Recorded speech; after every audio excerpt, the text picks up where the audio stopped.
In visa interviews and at the border, there are increasing reports of officers screening visitors according to their social media activity or detaining and deporting based on speech and op-eds. And the repeated assaults on the media, as we've seen attacks on public broadcasting, frivolous lawsuits against media outlets, and the decimation of Voice of America. So the European Union's response to American innovation is more and more regulation, generally around nebulous concepts like safetyism and protecting consumers, but very often just, particularly with the DSA, to create, unfortunately, a censorship industrial complex, as I outlined. DMA, very good example of that as well. These are moves straight out of the authoritarian playbook. For example, the Trump administration has taken aim at colleges and universities, trying to bend them to its will by withholding billions of dollars in scientific research funding. Violations of the human right to seek, receive, and impart information and ideas of all kinds, guaranteed by Article 19 of the International Covenant on Civil and Political Rights, a treaty ratified by the United States in 1992. Inspired by the First Amendment, it guarantees a speaker's rights and the rights of everyone to access information. So it pains me that the United States, the country that had my back as special rapporteur, the land of the First Amendment's make no law, now leads the charge to undermine freedom of speech and of the press. The threat is real, live, and I think shocking given our nation's historic commitments. The administration follows a well-worn path. A few examples. The silencing of scientists and public health officials. Just last week, the head of the CDC was fired because she would not agree to change her conclusions about vaccines. The administration has scrubbed websites that doctors and parents use to make decisions. Censoring and punishing speech of visitors. In visa interviews and at the border, there are increasing reports of officers screening visitors according to their social media activity or detaining and deporting based on speech and op-eds.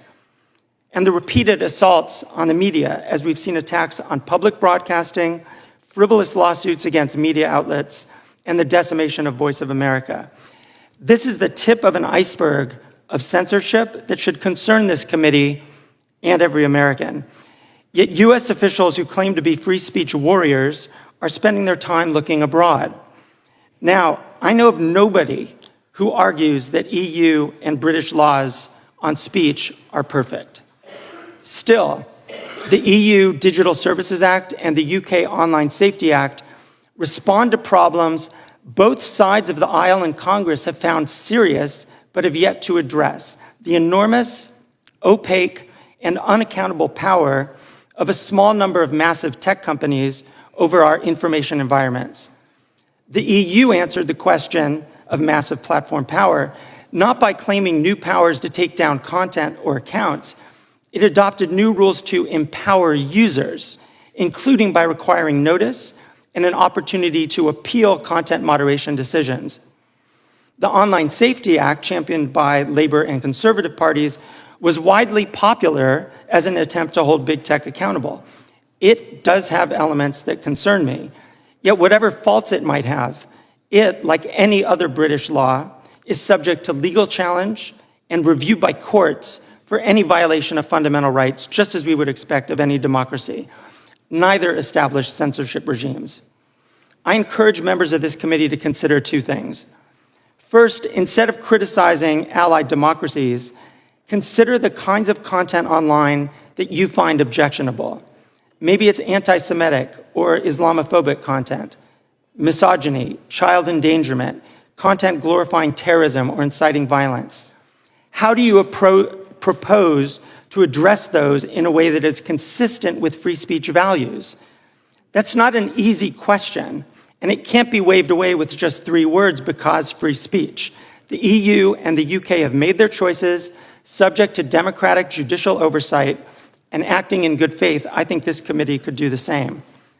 Second, this committee has the obligation to protect Americans' freedom of expression here at home.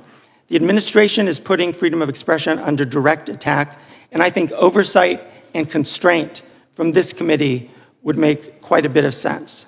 That, I would respectfully submit, is the real threat to American speech and innovation, and I look forward to your questions. Thank you. Thank you, Professor. The chair, we'll now proceed under the 5-minute rule. The chair now recognizes the chairman of the subcommittee, Mr. Fitzgerald. Thank you, Chairman Jordan. Well, one of the things we found out on our trip through Europe was that the U.S. innovates, China duplicates, and now the EU regulates. Mr. Reid, I have a question for you first. Reports estimate that complying with the EU's Digital Markets Act, the DMA, could cost American companies up to $1 billion every single year. That's not just a number on a page. Those costs ultimately fall on American workers, who will see fewer jobs, on consumers, who will face higher prices and fewer choices, and on entrepreneurs, who will have a harder time competing against subsidized foreign rivals. Mr. Reid, is it correct that these compliance costs affect our economy? And what does it mean for America if Europe is allowed to impose these kind of costs on U.S. innovation? The short answer is yes, absolutely. The more detailed answer is that unfortunately Europe has taken an ex-ante approach to regulation. The United States has always done well with an ex post. As a small business entrepreneur, I actually want fraud to be gone after. I want deceptive practices to be reduced. But unfortunately, what we see in the EU is an ex-ante process that ups my compliance requirements without actually giving customers the certainty of the result. So it's absolutely raising costs. And for American developers, we see one of the largest problems is how do you get to those European customers if the first tranche you hit is paying a compliance lawyer to meet all of these tests? Thank you. Mr. Price, our Federal Trade Commission Chairman Ferguson has warned the government regulation can stifle, obviously, competition and innovation, and in many cases, the government itself becomes the most dangerous of all the monopolies. Isn't it the DMA? Is the DMA a perfect example of that? It kind of weaponizes and makes it burdensome with regulations. Can you give me your comments on the DMA and what do you think the status is right now? I certainly agree that European regulation generally slows down competition. It creates a situation whereby companies are unable to innovate with any degree of speed because they're constantly looking over their shoulder towards regulators around compliance. DMA, a very good example of that. Not just the DMA, though. Of course, you have the General Data Protection Regulation, GDPR. You have the DSA, the Digital Services Act, and constantly more and more being added. It's been estimated in the digital market space alone since 2016. 30 pages of regulation existed at the time. We're now over 1,000 and growing. So the European Union's response to American innovation is more and more regulation, generally around nebulous concepts like safetyism and protecting consumers, but very often just, particularly with the DSA, to create, unfortunately, a censorship industrial complex, as I outlined. DMA, very good example of that as well. Thank you very much. Mr. Reid, if I could come back to you, President Trump just secured a landmark commitment from the EU to address unjustified digital trade barriers. It was part of the U.S.-EU trade deal. I'm hopeful that this will result in the EU kind of removing, and a lot of people we talked to in Europe when we were there said that there is a possibility that they could pull back on some of this. What action could President Trump take to hold the EU accountable to their commitment? And are there additional enforcement tools that Congress could provide to make that happen? Well, I think, Congressman Fitzgerald, you've done great work in reaching out and sending letters to make it clear what the position of the United States government is on these issues. The reality is that the Europeans themselves, through the Draghi report, are recognizing that they have done a lot to harm those very same industries. We're hopeful that the United States can continue to use the careful power and the careful discussions through our trade negotiations and other actions to get them to step back. But we're here to talk about free speech, and so one of the things I would point out is we want the small businesses in Europe to also be able to speak and say, hey, we need these regulations pulled back. So just to follow up to that then as well, a 2024 staff report by the Housing Oversight Committee found that FTC Chair Lina Khan was using taxpayer dollars to send agency quote-unquote liaisons to the EU to assist with the implementation of the Digital Markets Act. Mr. Reid, do you think it's appropriate for that type of consultation or for the use of taxpayer dollars to help a foreign country implement laws that unfairly discriminate against U.S. companies? Well, we don't think taxpayer dollars should ever be used to unfairly discriminate against the United States companies.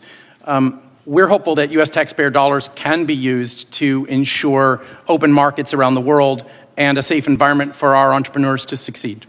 Thank you, Chairman. I yield back. Gentleman yields back. The chair now recognizes the chairman of the subcommittee, or ranking member of the subcommittee, gentleman who made a big announcement this week. We're sorry to hear about, but we appreciate your service, and you are recognized for 5 minutes.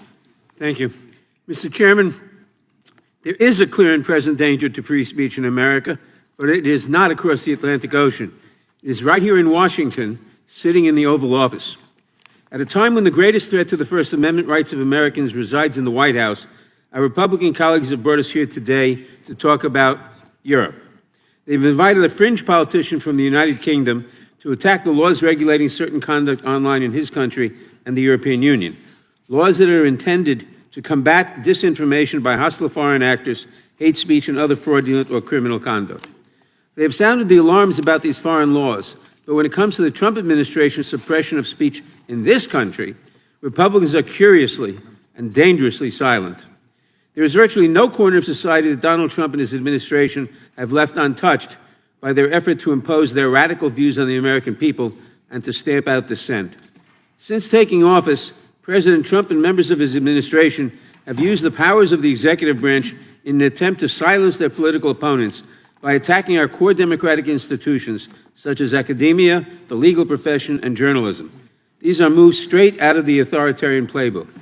For example, the Trump administration has taken aim at colleges and universities, trying to bend them to its will by withholding billions of dollars in scientific research funding, a short-sighted move that will set back innovation in this country by decades. And in some cases, including at my alma mater of Columbia, it has demanded onerous conditions that infringe on academic freedom. On these same college campuses, students are being kidnapped for writing op-eds, and others are being deported for participating in protests. The Trump administration has also targeted disfavored law firms that dare to challenge the president or to hold him accountable, or simply for hiring an attorney who clashed with Trump in the past. Some have sadly capitulated to its campaign of extortion.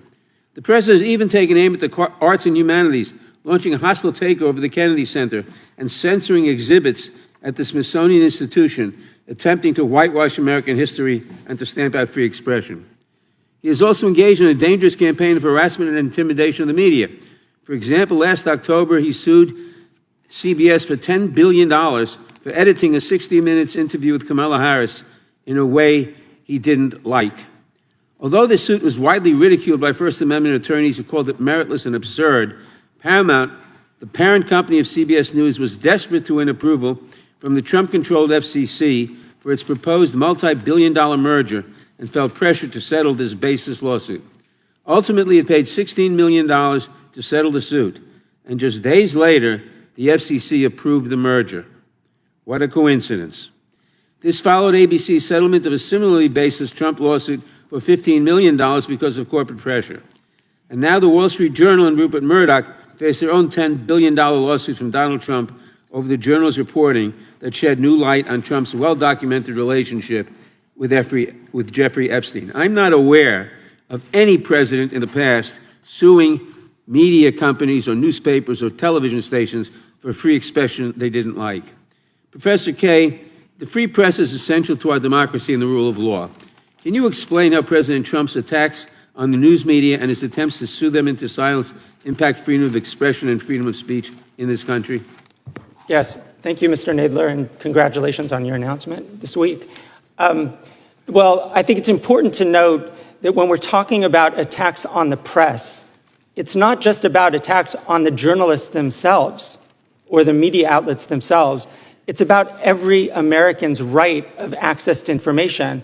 It's about the freedom of public debate that we get from a media that isn't intimidated either by suit or by criticism from the Oval Office or whatever it might be. And so I think it's really important to think about these kinds of attacks, not only as those on journalists, but on the entire information ecosystem. And I think it's also important for us to realize that we can't pick and choose what censorship we like and don't like. I think the chairman's statement was really correct when he said censorship used by people in power to censor critics, that's at the core. And we should be examining, where do we see that? We tend to see that quite a bit in this country, I think in an unprecedented way. In your testimony, you identified a number of threats to freedom of expression in the United States, including science and public health. It's also been reported that the government has a list of hundreds of words, ranging from issues related to climate change to diversity, equity, and inclusion, that it essentially is banned from government websites and users to make funding decisions. Is this true? I've seen those reports, and I understand that to be true as well, particularly the use of lists of words, essentially to censor research that would be conducted by scientists at universities and at national academies in the United States. Thank you. My time has expired. I yield back. Gentleman yields back. The ranking member is recognized for unanimous consent. Understand? Yes. Gentleman's Mr. recognized. Chairman, this is a minority fact sheet about the majority's report on the Digital Services Act. Well, we'll look forward to reading that. Without objection. Mr. Chairman, I have another. The gentleman from New York is recognized for unanimous consent. Mr. Chairman, I have a unanimous consent request. I ask unanimous consent to enter into the record an article published by Reuters on October 29th, 2024, titled Fact Check, UK Woman Jailed for Inciting Racial Hatred, Not Posting Hurtful Words, which confirms that Lucy Connolly pled guilty to inciting racial hatred and was not, as claimed in deceptive social media posts, punished merely for posting, quote, edgy words on the internet. Without objection. I'm sure we'll Thank be you, Mr. some Chairman. comments about that later. And the gentleman from California is recognized for 5 minutes. Thank you, Mr. Chairman. Professor Kaye, being a fellow Californian, I'm sure you're aware and could correct the ranking member that our own governor has sued Fox for $787 million. Isn't that correct? I'm not familiar with that. Well, I didn't think you would be, but neither was the ranking member, apparently. MP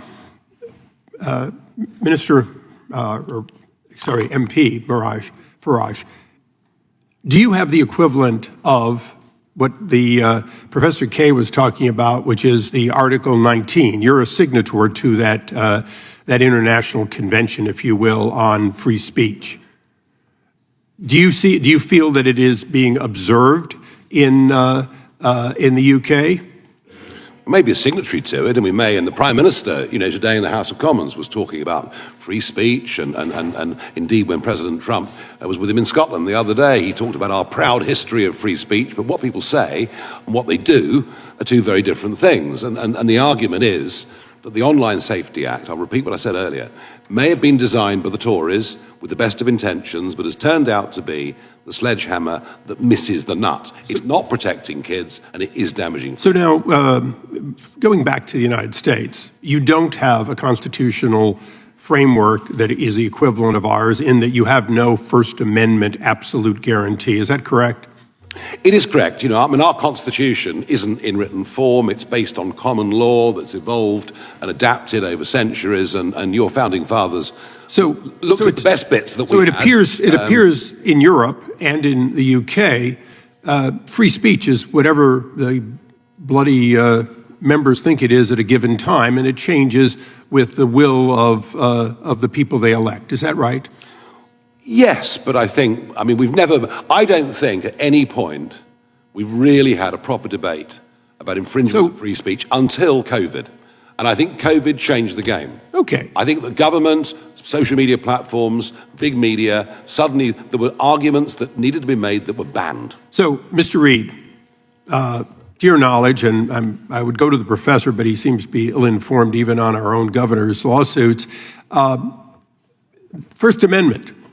In the United States, you can sue for anything. Do you often win if you sue against institutions like Fox, Wall Street Journal? Isn't it true that effectively the First Amendment creates a tremendous shield against anything except malicious, deliberate lies?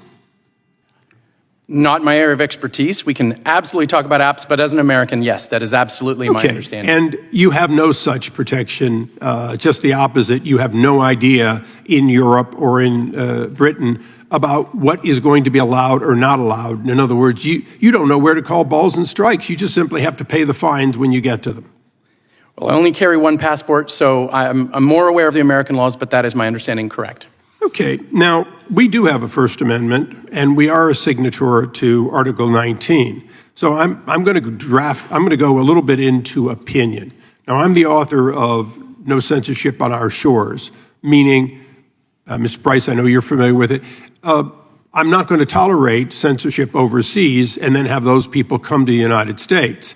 Now, Professor K may object to the idea that I'm not going to let people who have been involved in censorship come into the United States because I think it's unacceptable to get away with that overseas. But let's be reciprocal for a moment, for Mr. Reid and for everyone. If we're seeing Europe and the UK and other countries stifle what we are guaranteed in the U.S., and particularly arrest somebody for what they said while on U.S. soils, shouldn't this administration be just as strong and reciprocal that we will not tolerate that activity even off our shores? And isn't that ultimately what the United States must make available to the world, essentially guarantee the First Amendment to anyone, anywhere, if they want to do business with the United States? Mr. Price. The leadership of the United States on this issue has been transformative for the discussion in Europe. And from the President, Secretary Rubio, and the Vice President, they have transformed the issue, and I hope more comes. So, to the fringe parliamentarian, as you were called, and probably the future Prime Minister, what say you?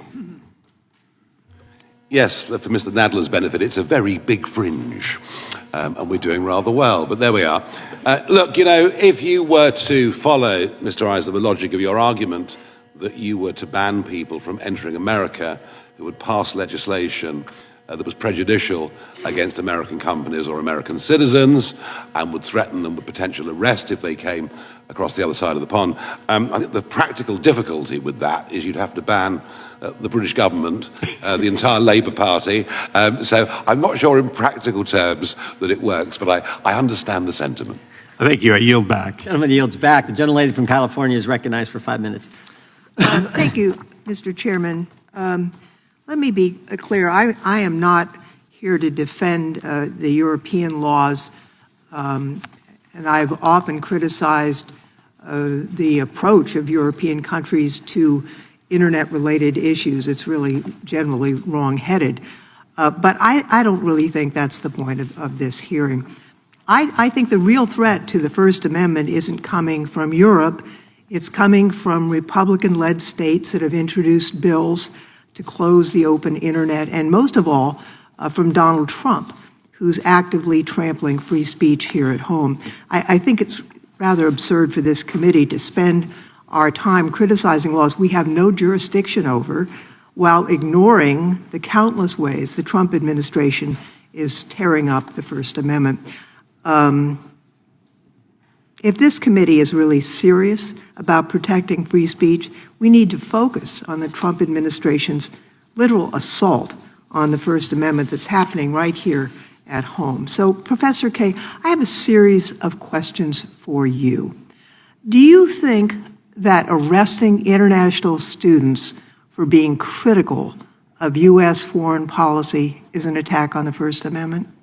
Yes, absolutely. And isn't that because it's not just the right of the person to speak, but the right of all the rest of us to hear? The First Amendment isn't just about the speaker, it's also about the listener. Isn't that correct? Right, that's true. Now, a federal judge agreed with you and with us, warning that arresting students for their views chills the speech of millions of Americans. The government can't punish speech simply because they don't like its content. Now, this year, as has been mentioned by others, President Trump's FCC blocked the CBS merger until the network agreed to change its programming and install a so-called bias monitor. The head of 60 Minutes resigned, saying he could no longer make independent decisions about the news. Doesn't that sound like a violation of the First Amendment's guarantee of a free press? It does, and I think it's important to underline that restrictions on free speech don't come just from a law or the police outside your door. It can come from a whole network of intimidation, of public attack that really does chill speech, including the kinds of attacks that lead to deportations of people who are here just to study.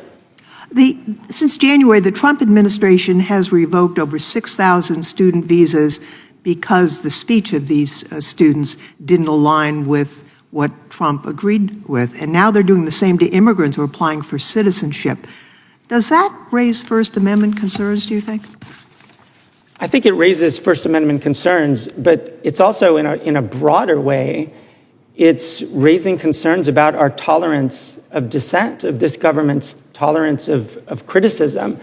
And not everything is specifically about the First Amendment and the ability to enforce it in our courts. Sometimes it's about leaders in our country actually promoting a culture of open debate and open access to information, the very things that we've heard a lot about already this morning, a kind of marketplace of ideas that some people still talk about.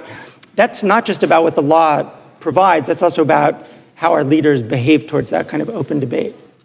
The Federal Trade Commission held up a merger of two major advertising firms, Omnicom and Interpublic, until they agreed to run ads on X, essentially a government-ordered gift to Elon Musk.